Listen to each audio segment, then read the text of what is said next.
Friends, आज हम बनाएंगे इम्यूनिटी बूस्टर लड्डू। अभी बारिश के मौसम में कभी ठंडा लगता है, कभी गर्मी लगता है, इससे बीमारी भी बढ़ता है। तो बीमारियों से लड़ने के लिए आज हम बनाएंगे इम्यूनिटी बूस्टर लड्डू, कि हम 2 चम्मच घी से बनाएंगे और ये खाने में भी बहुत टेस्टी होगा। तो चलिए बनाते हैं। तो चलिए इस बर्फ़ी को बना लेते हैं। तो इस बर्फ़ी को बनाने के लिए हम 4 कप चना लेंगे, 4 कप फूटा हुआ चना लेंगे।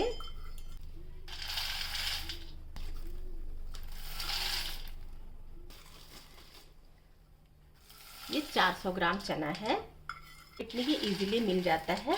ये छिलके वाला भी मिलता है और बिना छिलके वाला भी मिलता है, नमकीन भी मिलता है और सादा भी मिलता है। तो ये बिना नमक वाला है चना। तो हम पहले ऐसे क्रश करके इसका छिलका निकाल लेंगे। जितना निकल सकेगा उतना इसको निकाल लेंगे। इससे हम छिलके को अच्छी तरह से निकाल लेंगे।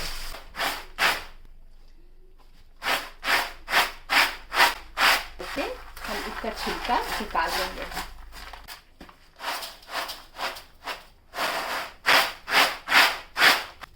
हम इस तरह से छिलका निकाल रहे हैं। आप पूड़ी जो तलते हैं उसमें बड़ा बड़ा जाली होता है, उससे आप निकाल सकते हैं। अब हम जितना छिलका निकल गया आसानी से उसे निकाल लेंगे और बाकी इसी तरह छोड़ देंगे। अब हम एक कढ़ाई चढ़ाएंगे, 2 चम्मच घी डाल देंगे। इसमें आधा कटोरी बादाम डाल देंगे। आधा कटोरी बादाम और आधा कटोरी काजू लिए हैं। आप ड्राई फ्रूट्स अपने हिसाब से कम या ज़्यादा कर सकते हैं। ड्राई फ्रूट्स के कितने फ़ायदे हैं ये तो सभी जानते हैं, पर बच्चे नहीं खाते हैं, तो बच्चों को खिलाने के लिए तो थोड़ी मेहनत करनी पड़ेगी और हमें भी याद नहीं रहता खाना। तो इस तरह से टेस्टी वे में हम खा सकते हैं बना। अब ये भुन गया है, इसमें हम काजू भी डाल देंगे। आँच को मीडियम ही रखेंगे ताकि ये जले नहीं।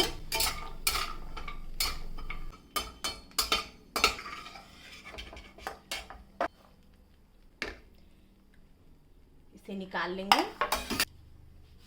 अब इसी घी में हम 2 कटोरी मखाना डाल देंगे। इसे भी भून लेंगे। मखाना भी भून लिए हैं, अब इसे निकाल लेंगे। अब उसी कढ़ाई में इस चना को डाल लेंगे और इसे 2 मिनट तक भून लेंगे। साथ में हर चीज़ मॉइस्ट हो जाता है, सीलन हो जाता है, तो इसीलिए इसको थोड़ा देर भून लेंगे। इसको वैसे ये भुना हुआ है। अब ये भून गया है चना, इसमें 2 कप दूध डाल देंगे। अब ये चना भून के ये दूध डालने से अच्छे से सोक कर लेता है और दूध डाल देने से इसमें मावा का टेस्ट आता है। इसे पूरे अच्छी तरह से सुखा लेंगे। थोड़ी देर आंच को तेज करके सूखने देंगे, फिर इसे कम करके सुखाएंगे। अब ये सूख गया है, इसे ठंडा होने देंगे। अब हम सारे ड्राई फ्रूट्स को पीस लेंगे। सबसे पहले मखाना पीस लेंगे। मखाना को पीस लिए। अब इसमें बादाम और काजू भी पीस लेंगे। ड्राई फ्रूट्स को बहुत ज़्यादा महीन नहीं पीसेंगे, दरदरा ही पीसेंगे। अब ये चना ठंडा हो गया है, बिल्कुल सुखा लिए थे दूध, अब ये ठंडा हो गया है। इसे भी पीसेंगे। इसे बहुत महीन नहीं पीसेंगे, दरदरा पीसेंगे, तो इसके चना का जो क्रंची टेस्ट आता है वो अच्छा लगता है। इस तरह से पीसेंगे।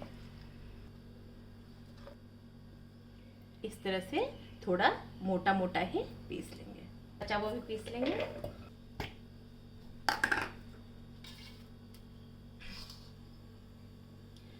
सारा चना पीस लिए हैं, ड्राई फ्रूट्स भी पीस लिए हैं। तो अब हम गुड़ को नाप लेंगे। 4 कप हम चना लिए थे, अब हम गुड़ को नाप लेंगे। तो 4 कटोरी चना लिए थे, तो हम 2 कटोरी ही गुड़ लेंगे।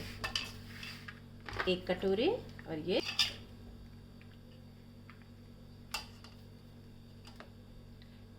1 कप और ये दूसरा कप। अब हम कढ़ाई में आधा कप पानी डालेंगे। आप इसमें ज़्यादा घी डालना चाहते हैं तो घी भी डाल सकते हैं। हम पानी डाल रहे हैं। अब इसमें गुड़ को डाल देंगे। गुड़ को मेल्ट होने देंगे और हम इसमें 4 इलायची कूट के डाल देंगे।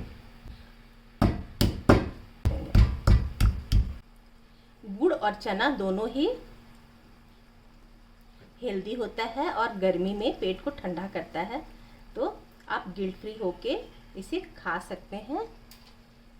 और इसमें घी भी बहुत कम लगता है, 1 चम्मच घी से हम इसे बनाते हैं। गुड़ और इलायची का फ्लेवर इसमें बहुत अच्छा आता है। 4 लौंग भी हम इसमें कूट के डाल देंगे। बहुत ज़्यादा नहीं इसको कूटेंगे, लौंग को बहुत ज़्यादा महीन कर देने से ये कड़वा हो जाता है। तो थोड़ा मोटा ही मोटा कूट के इसको इस तरह से तोड़ तोड़ के डाल देंगे। इस तरह से तोड़ के इसको डाल देंगे। गुड़ को पिघलने के बाद भी इसको 2-3 मिनट तक अच्छे से बॉईल करना है, ताकि गुड़ का अच्छे से फ्लेवर आए। अब इसमें हम चना को डाल देंगे।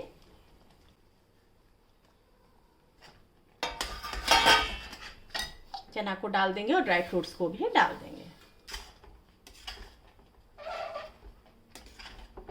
अब इसे 2-3 मिनट तक अच्छे से पकाना है गुड़ में मिला के। इसमें मखाना, गुड़ और चना सभी गर्मी में खाए जाने वाला, सभी गर्मी में खा सकते हैं। तो आप इसे बनाएं और खाएं। मिश्रण को चलाते हुए 4-5 मिनट तक थोड़ा कम आंच करके पकाना है।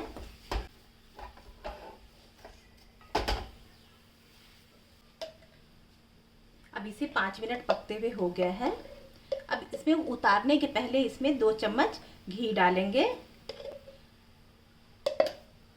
इससे इसमें एक चमक आ जाएगा और देखने में ये बर्फी सुंदर लगेगा। कोई भी लड्डू या बर्फी बनाते हैं तो उसमें लास्ट में 1-2 चम्मच घी डालने से उसका कलर ही बहुत अच्छा हो जाता है, शाइन आ जाता है लड्डू में या बर्फी में, और सुगंध स्वाद भी बढ़ जाता है।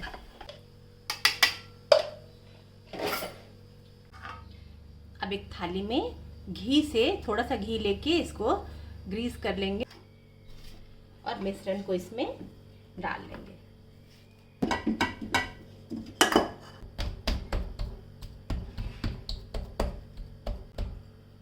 अभी ये गरम है तो हम किसी बर्तन से, जब पोटैटो मैशर किसी भी चीज से इसको सेट कर लेंगे।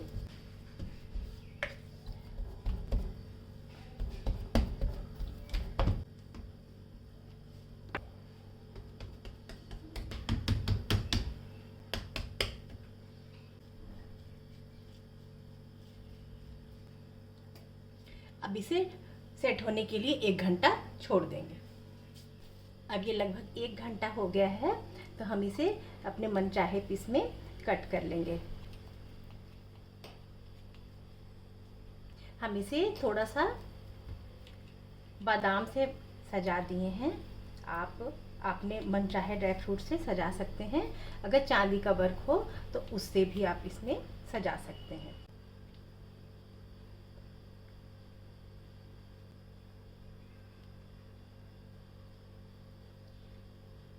ऐसे इसको निकाल लेंगे।